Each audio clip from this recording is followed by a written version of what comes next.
Okay, let's talk about Alastor from Has Been Hotel. I might ramble a little bit during this video, but it's all, gonna help in the end. So, let's talk about why he was on Fraud Watch. Now, in season one, Alastor was set up as this big, scary guy from his introduction and everything like that.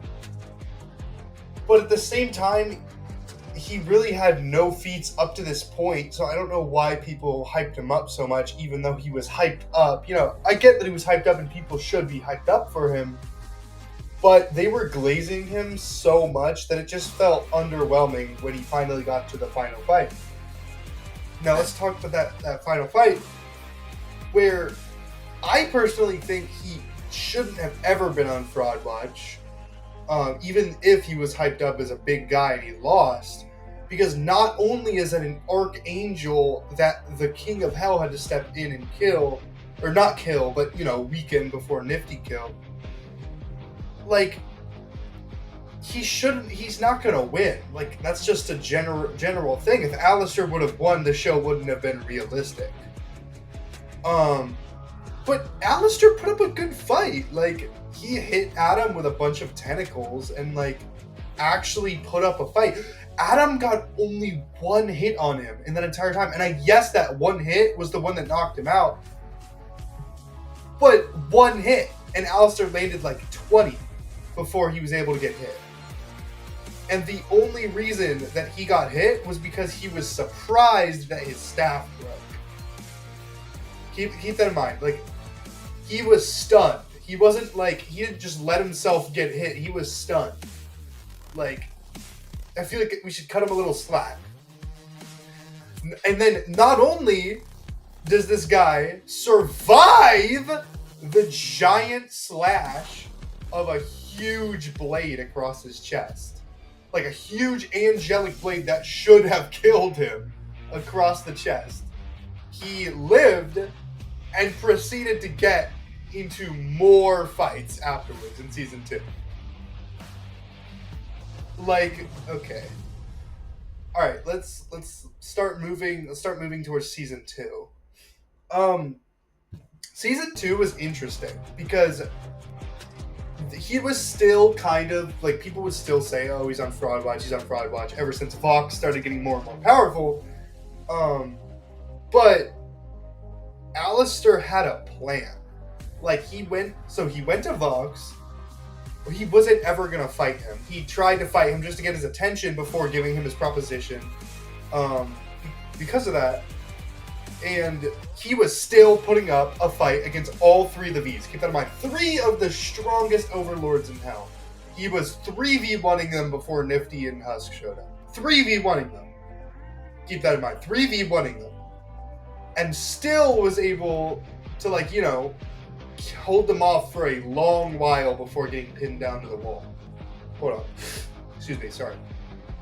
But all that aside, he was still putting up a good fight. And with his staff broken and having a wound. This isn't just normal Alastor. This is weakened Alastor putting up a fight against all 3. And he still had to deal with Rosie. Bro.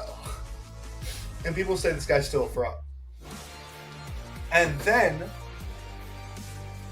he got captured, right? And a bunch of Vox lovers will be like, "Oh, he lost. No, he didn't lose, bro. If he lost, he would have died. No, he purposefully, technically speaking, he lost, but he purposefully did it, so it really doesn't count. And the fact that some people still think it counts is crazy. He was doing it, again, this is another reason why he did it. He was protecting his own power by not letting Nifty and Husk die. So that's reserving his power for later. And then throughout the entire season 2, he was rage baiting the fuck out of Vox, bro. This is top 10 levels of rage bait, bro. My guy was literally predicted what would happen. We'll just say that and we'll come back to it later. like actually stringing him along, making him go along with his plan the whole time, like inhumane levels of rage bait. And Vox constantly wanted Alastor's approval, constantly, to the point where he was losing his mind. Like, just like Alastor said in the Don't You Forget reprise, when you're losing your marbles in Act 3. And what happened? Vox absolutely lost his shit in Act 3. Okay? And speaking of Act 3, let's talk about the finale.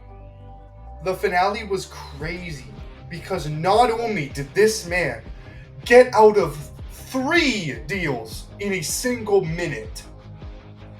Like, okay, we'll talk about that. First of all, he uses his deal with Charlie to get out of the deal with Rosie by making Vox the strongest sinner temporarily so that he could be out of his deal. That single-handedly powers him up like double. Then after that, he uses the wordplay from his deal to trick Vox into touching Charlie. Well, pause. But, yeah, into laying his hands on her. Alastor gets out of the deal with Vox and proceeds to show the most aura we have ever seen in the series, okay? Like, this guy gets up from his chair, laughs at Vox when he was supposed to be, like, quote-unquote, the strongest sinner in hell at that moment. And keep in mind, Alastor is still weakened, wound and staff broken, and he was kicking the shit out of full power Vox. The only time he stopped fighting him was because Shockwave showed up behind him. And, like, Shockwave is, you know, he's a giant mechanical shark. I don't know what you expect, like, Alastor to do. He was fighting 2v1. And not only did this plan backfire for Vox, it also gave him another advantage.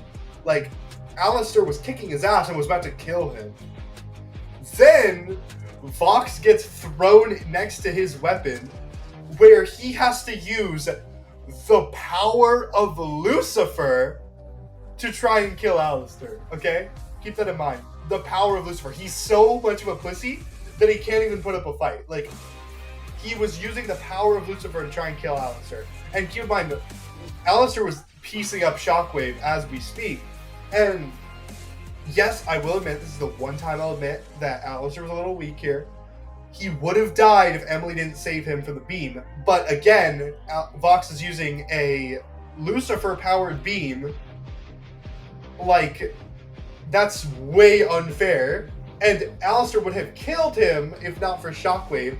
And I know some people are going to say, like, Alastor, he said, like, oh, you're going to need your little dog, he can't fight me one-on-one. And Alastor used those little minions.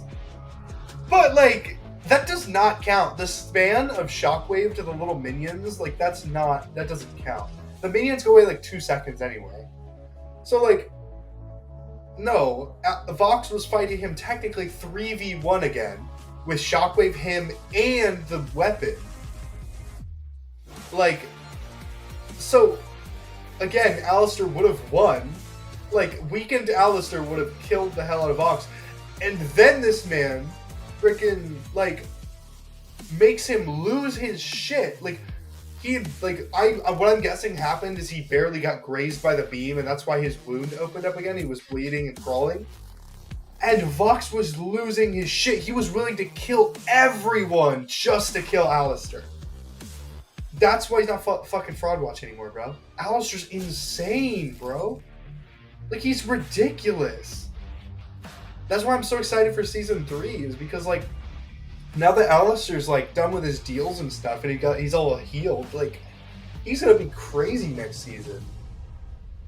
Like, I understand he's an asshole, and I love him for that. Like, but, like, dude, he's not on Fraud Watch anymore, so if anyone still thinks that, you're crazy.